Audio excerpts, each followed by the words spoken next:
This episode is brought to you by Kia's first 3-row all-electric SUV, the Kia EV9, with available all-wheel drive and seating for up to 7 adults, with a 0 to 60 speed that thrills you 1 minute and available reclining lounge seats that unwind you the next. Visit kia.com/EV9 to learn more. Ask your Kia dealer for availability. No system, no matter how advanced, can compensate for all driver error and or driving conditions. Always drive safely. Welcome to the Human Capital Innovations Podcast, your go-to source for personal, professional, and organizational growth and development. We hope you tune in often for all things people management, organizational development and change, organizational leadership, and social impact related. Maximize your personal and organizational potential with Human Capital Innovations Podcast.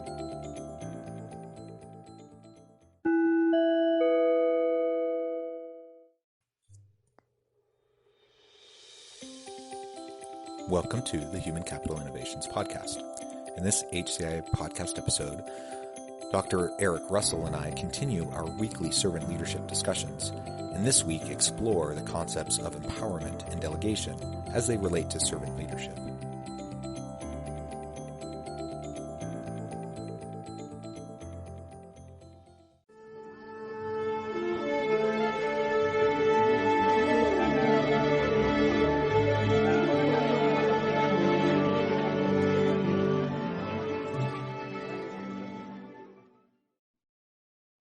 Eric Russell, welcome back to the Human Capital Innovations Podcast. Good to be here. I'm excited to have the chance to talk with you again today and continue our weekly servant leadership series as we discuss a different aspect of servant leadership each week. We've been doing this now for most of the summer. It's been a lot of fun to really dive in to the nitty-gritty of servant leadership theory and practical aspects of it. Today, we're going to be focusing our remarks on empowerment and delegation and how these principles connect with servant leadership.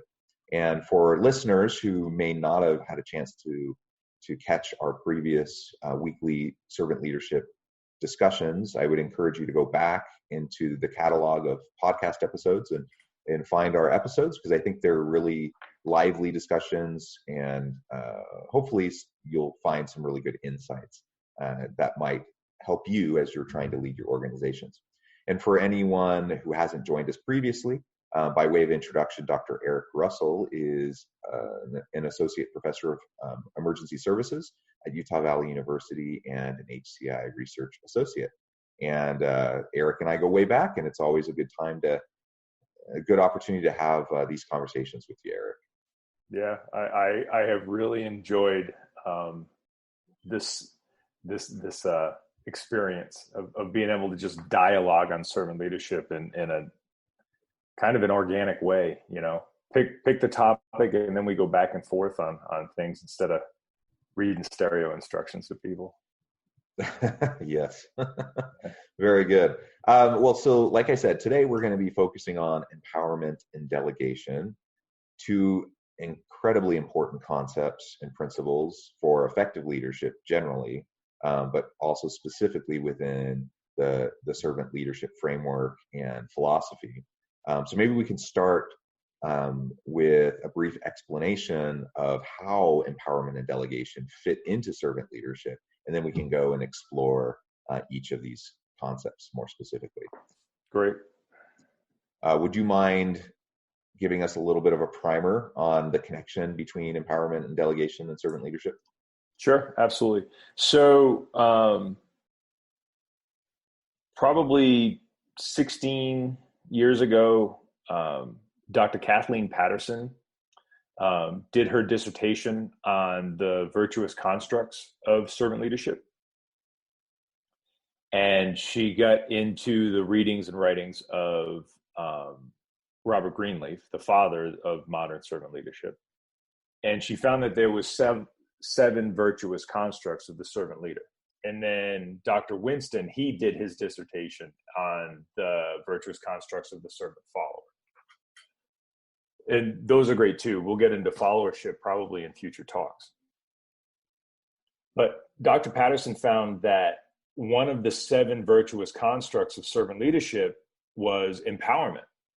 And it goes to the heart of the pragmatic questions of servant leadership specifically the one that asks, do your followers grow as people? Do they become more autonomous, more wiser, freer, more likely themselves to become servant leaders?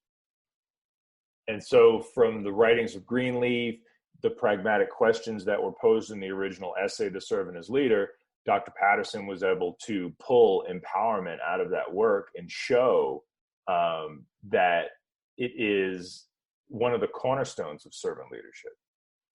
And then on top of that, that work was quantified by Dennis and Bosanera when they developed their servant leadership assessment instrument. And so that actually went out and tested the virtuous constructs that Kathleen Patterson had discovered and put the mainstream really to where you can use that instrument to do an assessment on servant leadership within organizations. I've used it myself in my own research, but that's really where empowerment came from in servant leadership, because it's really about you take an individual that is at the beginning of their career and you build them up. They're growing as a servant leader, and then they get to a point where you can then, through trust and through that intrinsic motivation, through that self-efficacy of the follower, you as the leader can then hand them empowerment. You can empower them, you can delegate to them, you can give them authority, and they give to you trust that you will support the decisions that they make. So that's really where it comes from within the concept and the philosophy of servant leadership. Yeah, great overview. And I'm sure most of the listeners, whether or not you have any background in servant leadership or not, you've definitely heard the terms empowerment and delegation, and you've been in workshops and seminars where these have been discussed and how to improve them. But I do think it's, and we're going to dive into these specific concepts as well, but I think it's really important to see the connection between these concepts and principles and how they actually go back to servant leadership, because I think that provides a framing, a more powerful framing for the concepts, and as we try to implement them in our own leadership styles and practices, because empowerment at its very core should be rooted in this idea, this approach and framework of the leader as servant, and the leader who is not all about themselves, but they're there to lift everyone around them and thereby be lifted themselves. That's empowerment, and that is servant leadership. So sometimes if we talk about empowerment separate from servant leadership, I think we may do a disservice to the concepts of empowerment or delegation and the power that they have, because we might give the false impression that you can, successfully empower your people and be kind of an ego-driven tyrant boss. Like those are not mutually, they are mutually kind of exclusive ideas. They can't coexist. You can't truly empower people if you're not a servant leader. And so now certainly people can empower, and without thinking about or realizing they are a servant leader, maybe they don't have a vocabulary, they don't realize that's what they're doing, but that's what they're doing. And so connecting the concepts, I think, is really key and important. Yes. So go ahead. Because in toxic organizations, people think empowerment is dumping stuff onto your people. That's not what it is. It's, burying your people in tons of responsibility with zero authority is not empowering your people. It's breaking them. And that leader that you described, that tyrant of a leader, they do it all the time. They don't back their play. They give them zero authority whatsoever in decision making, but all of the responsibility. As a matter of fact, that is an ongoing issue right now in organizations. Is that very thing is, well, here's all this responsibility. Go ahead and run with it. If you have to make a decision, you need to run it by me, though. It is a all of the responsibility and accountability, often without the title or the pay to support it. And if things don't go well, then you have a scapegoat as a leader, because you can say, well, these people, I delegated to them. It's their responsibility. They're accountable, not me. That's not empowerment. That's outsourcing your own accountability. That's right. That's watching your own back. And that's not actually supporting your people. So that's something totally different. And I agree. I think that's faux empowerment, and it's super prevalent in organizations. And a lot of leaders think, they pat themselves on the back and they think, well, I did a great thing today because I gave this challenging task to this person. But if you're just piling on people that are already overworked, people who are on the front lines, and now they have to pick up your extra work without any protections, without any sort of additional resources, without any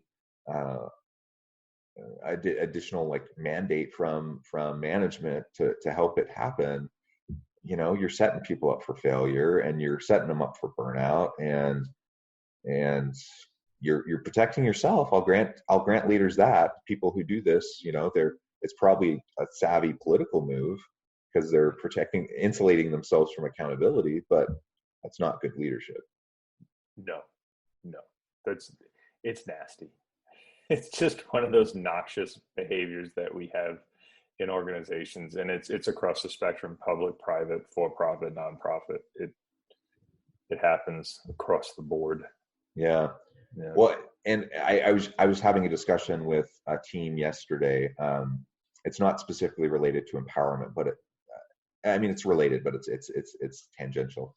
But it illustrates kind of this disconnect when we use some of these types of common business terms and leadership terms. So we were talking about collaboration, and we were talking about reciprocity, and we were talking about those types of concepts. And we were trying, the discussion in the team was, are these inherently connected concepts? Are they are they separate concepts? Can one exist without the other? And so on and so forth. And I brought up the point, I've seen it so many times where people say that they're collaborating, but it's not reciprocal at all. It's completely imbalanced. And I brought up to the team several examples that they were familiar with of experiences just in the last year where there's supposedly kind of this collaboration where you had different players that were all partnering on this big initiative, but really it was just a few people that ended up carrying most of the weight of the initiative. And so the others that didn't participate very much, I'm sure they were all very willing to take credit for the outcomes, and they were very willing to herald this as this great example of collaboration, cross-division collaboration and such. But the reality was it's a perversion of the term collaboration. It's not actually collaboration. True collaboration should be reciprocal. It should be balanced. Mm-hmm. And I think I share that just to illustrate the idea that empowerment, we can't, just because we might use the term empowerment, that doesn't mean it's actually empowering. And so we throw these terms around in management and in leadership all the time, and think that just because we say it and just because we're giving responsibility to someone, that's empowering. It's just not the way it is. So again, connecting it back to servant leadership and recognizing, if my intention as a leader, if I'm seeking to empower those around me, is not to outsource my own accountability and responsibility. It's actually quite the opposite. I'm taking more responsibility and accountability for not just myself, but everyone around me. And because of that recognition of that accountability, I'm trying to help everyone else be their very best self, their very best employee, be the most productive they can be, have the best outcomes they could possibly have. And so my efforts to help empower them is giving them all the support they need, giving them the ability to be creative and innovate, and have a decision-making autonomy as they're going about their work, because I don't have the time to micromanage them or to sign off on every last little thing that they're trying to do. I'm truly trusting in them. I'm truly leveraging them. That's how it connects with servant leadership. And if I'm not that type of a leader, chances are I'm using empowerment in a perverted way that's actually exploiting my people. And that's the antithesis of servant leadership. Yes.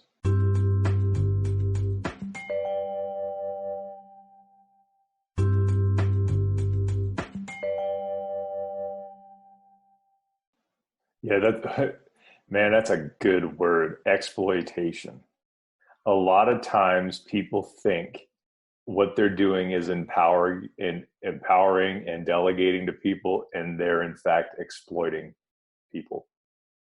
They're taking advantage of them. Something that a lot of leaders are unaware of is the fact that they sit in a position of power over others. They forget it. Sometimes even good leaders forget it. People who say, I have an open door policy, come and talk to me about anything. It's like, no, people have self-preservation on their mind. They're just trying to survive and keep their nose above the water.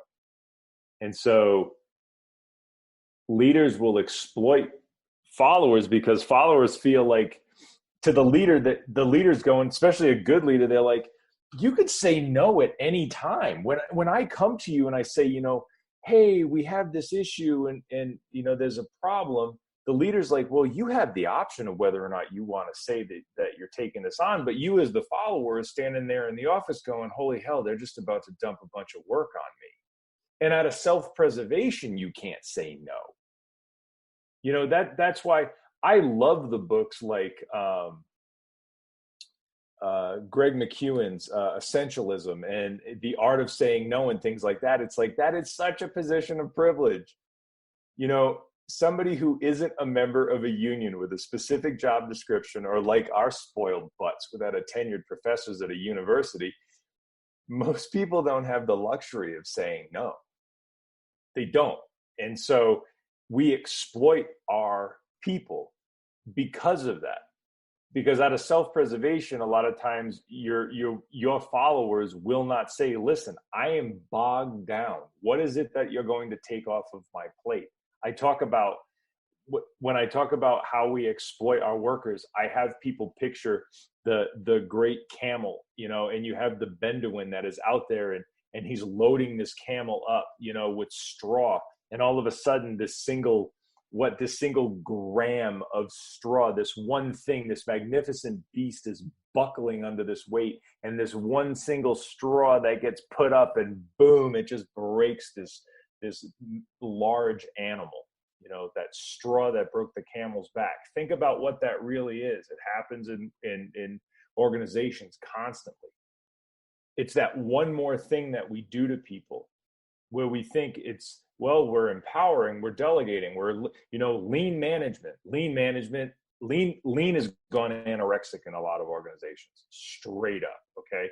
And so when you used that word exploitation and exploit, that is probably the best, that's probably the best word to use when it comes to what people think servant leadership empowerment is and what empowerment and servant leadership really is. Because people are exploited when it comes to this stuff. If you need something done and you have to delegate something to your people, you have to empower a follower, right? And you're going to empower them with whatever task it is. You as a leader have to be consciously aware of what they already have on their plate. And you have to be willing to take something off of that plate. Because if they're already working X amount of hours, like a lot of salary people are putting in 50, 60, 70 hours a week. Well, the time that's being taken away to do this other job is being taken away from their families. It's being taken away from their downtime, which we know through research that actually the more time they can have off with their families and off gas and get back on track, the better they are at work and the more innovative and creative they are, to where they're not just in this survival situation. They're not in that lifeboat. Okay. And so the key of empowerment versus exploitation is you understand that people only have so much bandwidth, people only have so much time in a day that they can spend in whatever the project is. And you as a servant leader, being aware of those things, know that when one of your followers would be phenomenal at whatever this is, you yourself, conscious of what that individual is already doing, fully aware, takes something else off of the plate because they can run with this. And when you bring it up to them, you do it in a way that is complimentary. Be like, listen, I got this thing for you that you can rock and roll, but I know you're doing this, this, this, this, and this. I want to take this off your plate and I want you to leave this out because I think you're the best person to do it. Because sometimes when you take things away from followers, again, self-preservation, right? I got a sick kid at home and we need our health benefits. They take that personally.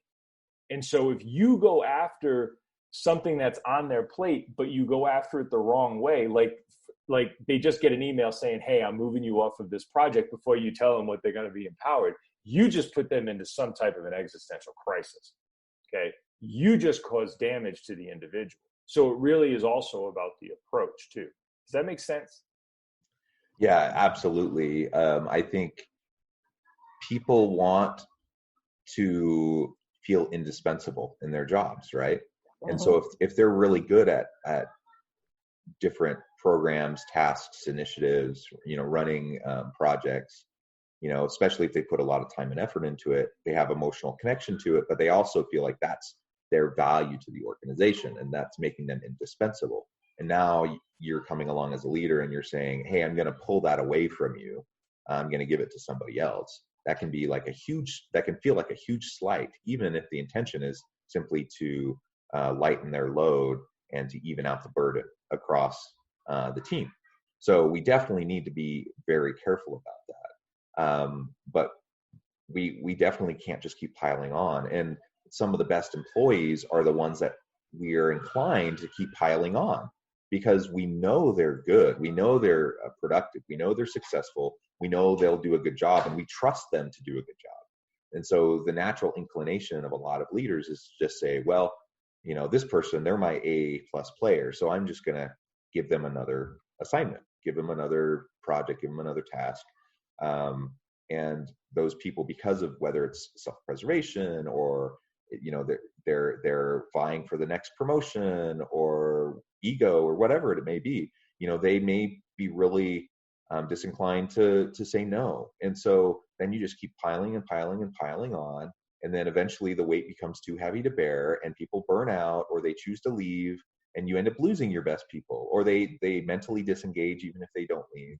And they find ways to rebalance the scale, to their benefit. Because they've been overworked and exploited. So it is a tough balance because you don't want people to feel slighted, but you also can't pile on. And as long as you're intentional about it and you're aware of it, like you said, you're aware of what their load is, you're aware of all the things that they are involved on, and you just have a frank, open dialogue with them about it and say, hey, these are the types of things you're already doing. There's some other things that I would love to have you involved with, but we have to prioritize because you can't do everything. So let's discuss how can we balance this out? Just have that conversation. Be open. It doesn't have to be covert. I'm a big fan of transparency. Just have the open conversation and work it out with them. And they'll appreciate your honesty. It'll develop greater trust. They will feel supported and empowered. In relation to the discussion and the projects that you're having them work on. And it's just such a better situation. But that requires a little bit more time. Not a lot more time, but a little bit more time to take that kind of approach as opposed to just like shooting off a text or an instant message or an email and saying, hey, I would like you to take this on. And I know this has happened to me. I suspect it's happened to you too. But I have been the recipient of those emails and those phone calls repeatedly, where like, hey, John, can you do this? Hey, John, we know you'd be great. Can you do this? And it kind of strokes the ego a little bit because you're like, ooh, they think I'm good. They think I'm special. They value me, and I'm showing how indispensable I am to the organization. So, to an extent, like I'm very pleased by that. But then I'm also thinking, man, I got a wife and 6 kids at home. I can't just keep on doing things indefinitely. And it's only been in recent years that I've gotten better at saying no to people when they approach me. And it was a hard thing for me to learn to do, because I like saying yes. I like how that feels to make people pleased and happy. And I like being able to contribute. And I know I will be good at what they're asking me to do. And so I want to try to do it, but you got to be reasonable with yourself as an individual employee, and leaders have to be reasonable too. I was just this morning, in my role at the university, one of my roles at the university, I was emailing a faculty member about potentially serving on a hiring committee, because I know this particular faculty member would be amazing, would have the right framing and mindset to approach the specific position and how we want to manage it. But I had to take pause, because I know she is a really productive faculty member who's already doing a lot of things, and I can't just endlessly dump on her. And so we just had a discussion about it. We said, hey, here's this thing. It's not going to be a huge time commitment, but it will take time. And it's one more thing you have to keep at the forefront of your mind. So there's mental bandwidth issues, and we just had that discussion, and ultimately she decided, yeah, that's something she would want to do. But I said, okay, let me help you with this over here, because I know you're doing this other thing for me. Let me help you with that. And just having that open dialogue, she felt appreciated. She felt supported. And I'm not trying to claim I'm perfect at it, but she could tell I was making the effort, right? Yeah. And well, you understand it. You understand servant leadership, man. You really do. So, we just do the best we can, and I'm not going to be perfect at it, and there'll probably be times where I will end up dumping too much on somebody, in the guise of delegation and empowerment. But at least I know enough to know that that's a possible problem, and that I'm going to look out for it, and I'm going to try to not do it, and I'm going to try to have open conversations with people as we move forward. And I think that awareness is half the battle. And I have a personal commitment that, yeah, I'm going to try my very best to not do that. I'm going to try my very best to even out the load. I'm going to try my very best to always be willing to take on the tasks that maybe I don't want to take on. That's one of the things that leaders often do also, that they call empowerment. They're really just offloading the crap work that they don't want to do, because they feel like they're too important to waste their time doing these menial things. And so I'm just going to delegate, and I'm going to have other people do these things. Well, to a certain extent, that makes sense. And you, as a leader, you want to make sure that you're giving yourself enough time to focus on your people. You're giving yourself enough time to think kind of bigger picture, strategic, and those sorts of things. But you also have to be willing to roll up your sleeves and just work alongside your people to do some of the crappy work that has to be done. And every job has crappy work, tedious work, mind-numbing work. Like, nobody wants to do it, but it has to be done. And it takes time, and it takes some bandwidth. And if you just demonstrate that, yeah, I'm willing to still do that work. I'm still willing to roll up my sleeves and to stand alongside you and do the work with you that needs to be done. That sets a really important example for people. And it shows that you're not putting yourself above them. You're not saying you're more important than them, or you're above doing this type of work. If you can also keep that mindset, that will increase your chances of having meaningful empowerment of your employees, because that will demonstrate to them that you're not just quote unquote delegating out all of the crappy stuff that you don't want to do. Mm-hmm. And that's what a lot of leaders do, frankly. Yeah, they do. I think of some of the beloved chiefs that I had in my career, like the great ones would help you load hose. You'd catch a fire, or maybe even just a training round, and you're dumping what's called 5-inch supply line, which is, I mean, it's 5-inch diameter supply line. It's heavy. And depending on how far the hydrant is from the emergency, you have to lay in a lot of this hose.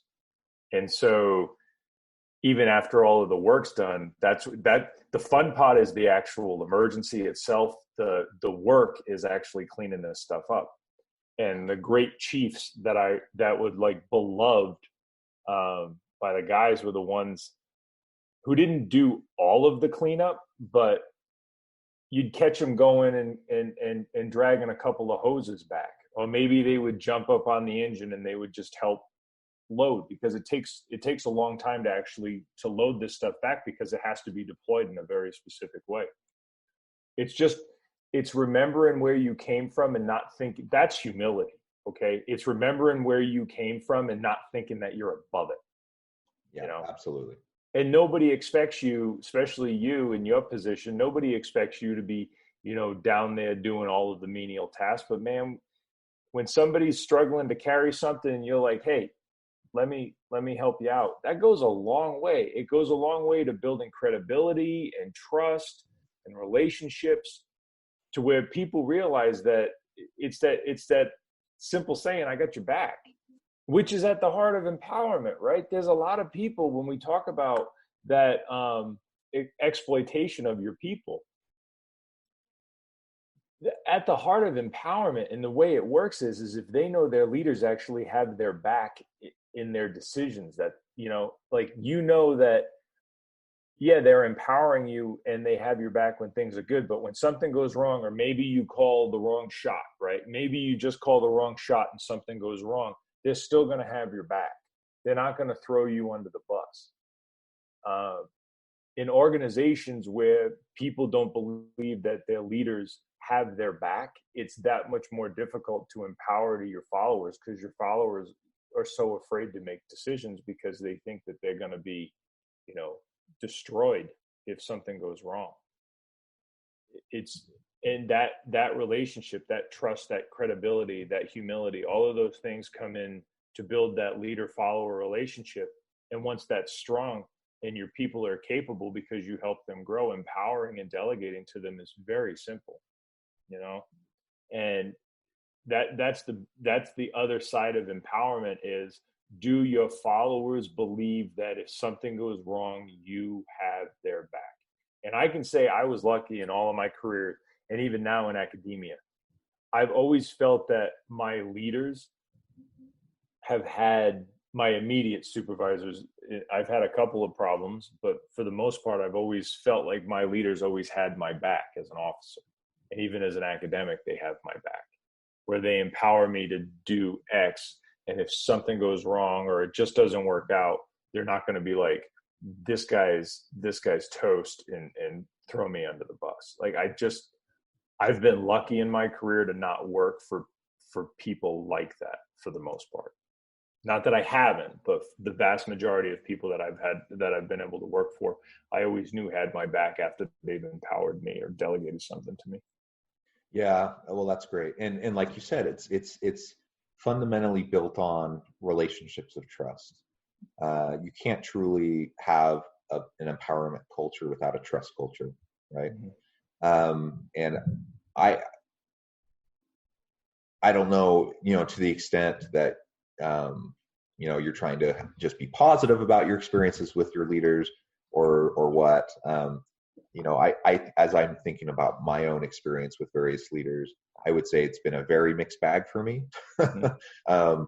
I've definitely had really good leaders, but I've had some really horrible ones that were truly some of the worst people I've ever known in my life, that were just like, I would frame them as like evil people. I've had that. Yeah. That's rough. And then I've had some really good ones. And then I've had, a good share of people who probably are well-intentioned, but they're not particularly thoughtful about their approach.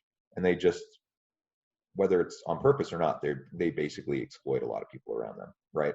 And I think that tends to kind of be the default mode for a lot of people, because they just, people in their leadership style, they're reflecting their own experiences, their own background, what they've seen other leaders in their life do. Because most leaders haven't, had a lot of training in leadership, really. They just kind of move up and they find themselves in roles of responsibility. So their style is reflective of what they've seen before. And so, I like to give people the benefit of the doubt. I don't think that they're trying to be harmful or they have any intention to, but the outcomes of their practice is that people do get exploited. And so we just have to be very mindful of that. We have to be aware of it and try to take steps to avoid it. Build a trust relationship that will help us build an empowerment relationship. Don't put yourself above your people. Be willing to work right alongside them. Don't just delegate the crap work that you don't want to do, because people see that. They realize that. They just realize that you think you're above doing that kind of work. That's not empowerment. That's just exploitation. So I think there's a lot more we could probably talk about in relation to this, but I think this has been a really good overview of these concepts and how they are so fun. How it's so important that they're built on a foundation of servant leadership. Before we wrap up today, Eric, any last word on the topic? Just that people understand that when you meet the needs of your followers and your followers grow and you can empower them and delegate authority to them, it frees you up as a leader from the binds of managing. And we've actually published research on that with some C-suite leaders where we looked at the self-interest to being a servant leader, the rational selfishness decision to become a servant leader. And that's really what it's about, is when your people grow and they can be empowered and delegated to, it frees you up as a leader to focus on being a steward for the organization, cultivating a vision and conceptualizing a pathway forward. It really is it's a rational self-interest. It's in your own self-interest to grow your followers so you can empower them, because it frees you up to reach those next levels of where you want to go to. Yeah, and just remembering that you can do things that are in your own self-interest that are also in the interest of others. That's right. These are not mutually exclusive ideas. No, they're not. And you know what? When you do things in the benefit of both you and others succeed, people don't build guillotines. Yeah. And that's sustainable success. So that's right. That's what we're going for. Well, Eric, it has been a real pleasure talking with you today. And I hope listeners will also go back and check out previous episodes in our servant leadership series. To everyone, I hope you stay healthy and safe. Have a wonderful week. And I hope you have a great and meaningful time at work.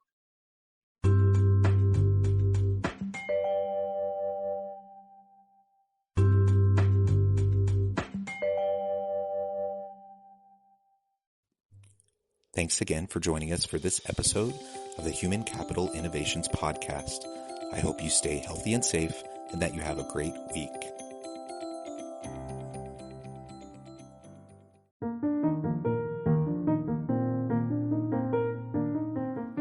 Check out our new weekly LinkedIn newsletter, Alchemizing Human Capital, exploring industry trends via original research and interviews with executives and thought leaders from across the globe.